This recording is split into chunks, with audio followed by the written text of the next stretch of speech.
श्रावण मास में किए जाने वाले व्रतों का काल निर्णय। ईश्वर बोले, हे सनत कुमार, अब मैं पूर्व में कहे गए व्रत कर्मों के समय के विषय में बताऊंगा। हे महामुने, किस समय कौन सा कृत्य करना चाहिए उसे सुनिए।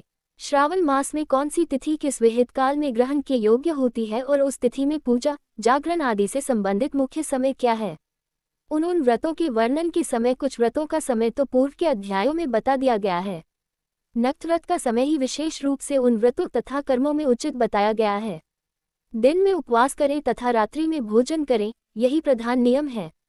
सभी व्रतों का उद्यापन उन व्रतों की तिथियों में ही होना चाहिए। यदि किसी कारण से उन तिथि में उद्यापन असंभव हो तो पंचांग शुद्ध दिन में एक दिन पूर्व दिवासन करके और दूसरे दिन आदरपूर्वक होम आदि कृत्यों को करें।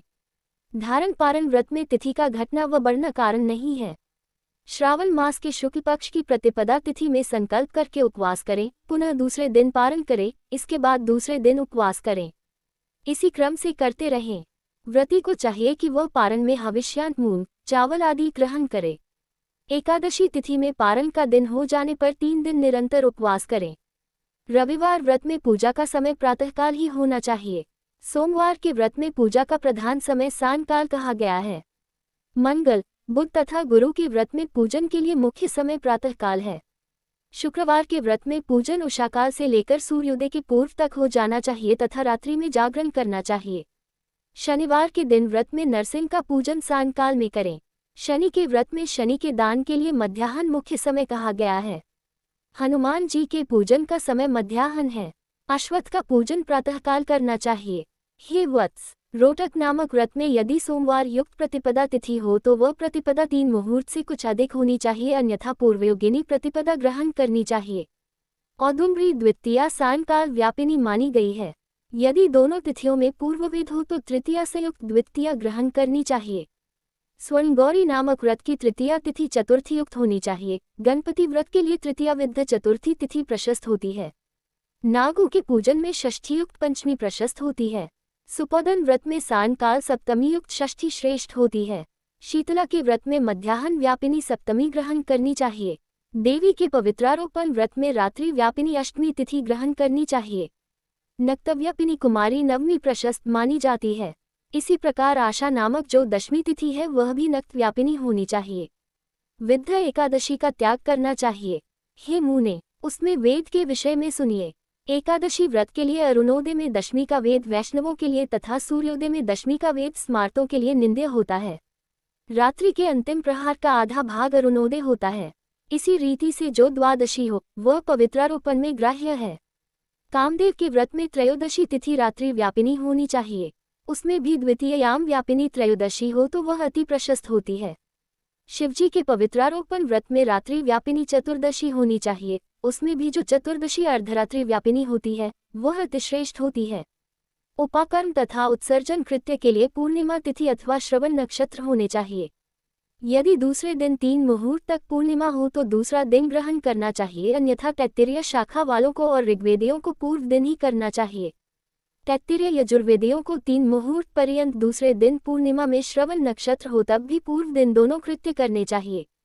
यदि पूर्णिमा तथा श्रवण दोनों का पूर्व दिन 1 मुहूर्त के अनंतर योग हो और दूसरे दिन 2 मुहूर्त के भीतर दोनों समाप्त हो गए हो तब पूर्व दिन ही दोनों कर्म होना चाहिए। यदि हस्त नक्षत्र दोनों दिन अपराह्नकालव्यापी हो तब भी दोनों कृत्य पूर्व दिन ही संपन्न होने चाहिए। श्रवणाकर्म में उपाकर्म प्रयोग के अंत में दीपक का काल माना गया है और सर्व बलि के लिए भी वही काल बताया गया है। पर्व के दिन में अथवा रात्रि में अपने अपने गृह्य सूत्र के अनुसार जब भी इच्छा हो इसे करना चाहिए। इस दीपदान तथा सर्व बलिदान कर्म में अस्तकाल व्यापिनी पूर्णिमा प्रशस्त है। हयग्रीव के उत्सव में मध्याह्न व्यापिनी पूर्णिमा प्रशस्त होती है। रक्षाबंधन कर्म में अपराह्न व्यापिनी पूर्णिमा होनी चाहिए। इसी प्रकार संकष्ट चतुर्थी चंद्रोदय व्यापिनी ग्रह्य होनी चाहिए। यदि चंद्रोदय व्यापिनी चतुर्थी दोनों दिनों में हो अथवा दोनों दिनों में न हो तो भी चतुर्थी व्रत पूर्व दिन में करना चाहिए, क्योंकि तृतीया में चतुर्थी महान पुण्य फल देने वाली होती है।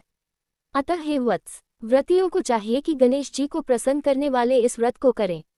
गणेश चतुर्थी, गौरी चतुर्थी और बहुला चतुर्थी, इन चतुर्थियों के अतिरिक्त अन्य सभी चतुर्थियों के पूजन के लिए पंचमी विद्या कही गई है। कृष्ण जन्माष्टमी तिथि निशित व्यापिनी ग्रहण करनी चाहिए। निर्णय में सर्वत्र तिथि 6 प्रकार की मानी जाती है। 1, दोनों दिन पूर्ण व्याप्ति, दोनों दिन केवल अव्याप्ति, 3 अंश से दोनों दिन समव्याप्ति, 4 अंश से दोनों दिन विषम व्याप्ति, 5 पूर्व दिन संपूर्ण व्याप्ति और दूसरे दिन केवल आंशिक व्याप्ति, पूर्व दिन आंशिक व्याप्ति और 6 दूसरे दिन अव्याप्ति। इन पक्षों में 3 पक्षों में जिस प्रकार संदेह नहीं है उसे अब सुनिए। विषम व्याप्ति में अंश व्याप्ति से अधिक व्याप्ति उत्तम होती है। एक दिन तिथि पूर्णा है, वही तिथि दूसरे दिन अपूर्णा कही जाती है। अव्याप्ति तथा अंश से व्याप्ति, इनमें अंश व्याप्ति उत्तम होती है और जब अंश व्याप्ति पूर्ण हो तथा जब अंश से सम हो वहाँ संदेह होता है और उसके निर्णय में भेद होता है। कहीं युग्म वाक्य से वार व नक्षत्र के योग से, कहीं प्रधानद्वय योग से और कहीं पारणा योग से। जन्माष्टमी व्रत में संदेह होने पर तीनों पक्षों में पराग्राह्य होती है। यदि अष्टमी 3 प्रहर के भीतर ही समाप्त हुई हो तो अष्टमी के अंत में पारण हो जाना चाहिए और उसके बाद यदि अष्टमी उषाकाल में समाप्त होती हो तो पारण उसी समय करना चाहिए। पिथोर नामक व्रत में मध्याह्न व्यापिनी अमावस्या शुभ होती है और वृषभों के पूजन में सायंकाल व्यापिनी अमावस्या शुभ होती है। कुशों के संचय में संध्वकाल, ये दिन के 5 भागों में से दूसरा भाग होता है। व्यापिनी अमावस्या शुभ कही गई है। सूर्य के कर्क संक्रमण में 30 घड़ी पूर्व का काल पुण्य में मानते हैं। अगस्त्य के अर्घ्य का काल तो व्रत वर्णन में ही कह दिया गया है। हे वत्स, मैंने आपसे ये कर्मों के काल का निर्णय कह दिया।